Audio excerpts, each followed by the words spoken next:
Business as Unusual is a thought-provoking podcast that explores the innovative strategies, disruptive ideas, and unconventional practices driving successful leaders and companies in the ever-evolving world of modern business.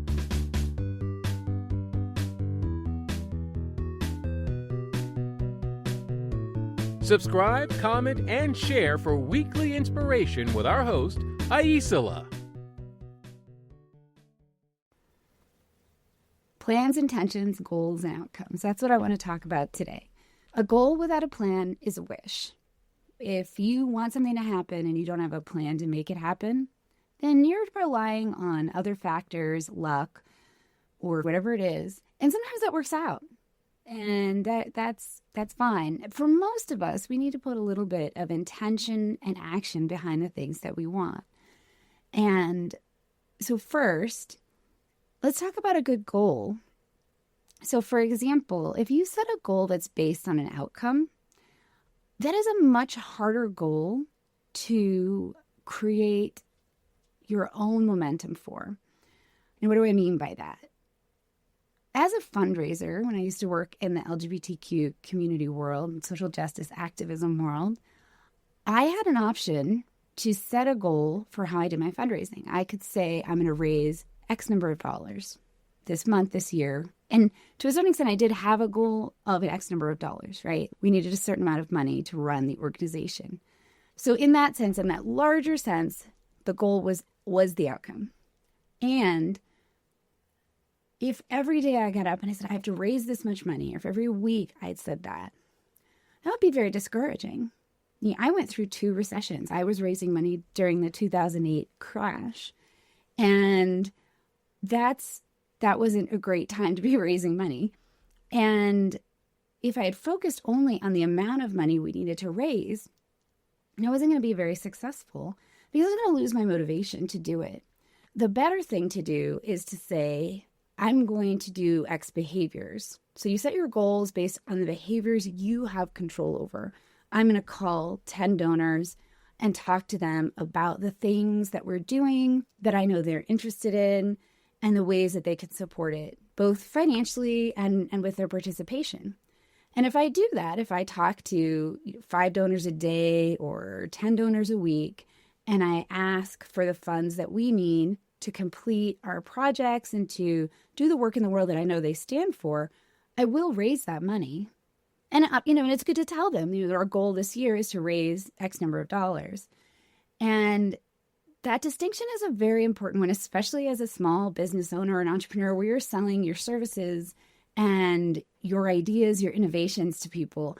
It could get discouraging if you talk to people and you think to yourself, if they don't buy my product or they don't hire me, that means something about me. Recognizing instead that you really don't know anything that's going on for them. Maybe they love what you're up to, but right now is not a good time. Or financially, they've got some bigger fish they need to fry right now.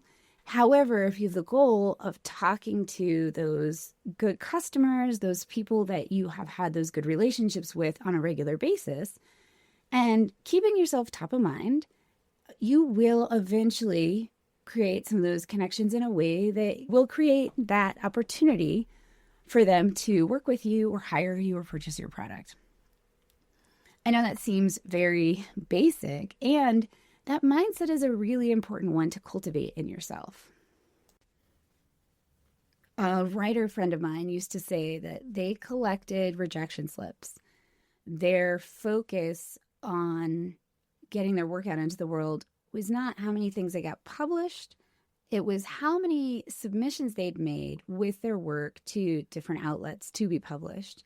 And that focus on something they could control, how many submissions they made, really helped them to stay motivated to continue to submit their work and to get it done. So the other thing is plans versus intentions. And it's a similar attitude of recognizing a plan can feel very rigid. And in a evolving business landscape and as a smaller organization, you have the gift of agility. Large companies, they have the weight of their structure the gravity of it. They can keep going, and hopefully they're well managed. They have the resources to write out different challenges that come.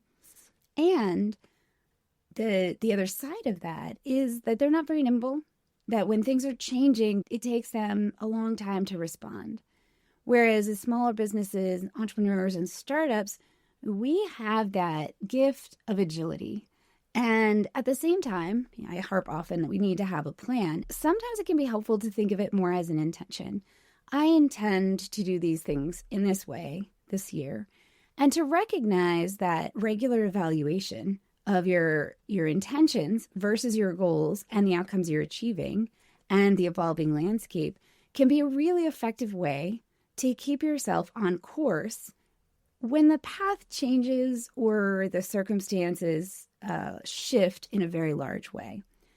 But those are just some things to think about for yourself this week. And look at your business goals, the things that you're investing in and your plans, and maybe notice a place that you can adjust your expectations of yourself or the way that you're evaluating things to allow yourself to have that flexibility, that agility that is the gift of being a smaller organization, and keep your momentum energy going by really focusing on the things that you can control as opposed to the buffeting winds of fate. Thank you so much for listening to my podcast. I really appreciate your time and attention. Next week, I'm going to touch on the energy equation, which is a framework for understanding how to cultivate the energy that you need in your business and your life to stay in flow and to have the success that you want with ease. Thank you for tuning in to Business as Unusual. Remember, in this ever-evolving world of modern business, it's not about fitting in. It's about standing out. See you next time. Stay curious, stay innovative, and always keep it unusual. I hope you enjoy the show. I love making it. If you did enjoy it, consider hopping over to the review portion of the platform you listen on and letting other people know about it. Or share the episode or the entire show with a friend or subscribe to the show. Definitely reach out, get on my newsletter, follow me on social media, and let me know what you like, what you don't like, and what you'd like to see in the future. Well, we love our guests. Appearance on the Business as Unusual podcast or any Bicurean consulting production is for information purposes only and is not to be considered an endorsement of their business practices, or character. Please properly vet anyone you find through this podcast and generally before you do any business with them. Thank you for listening.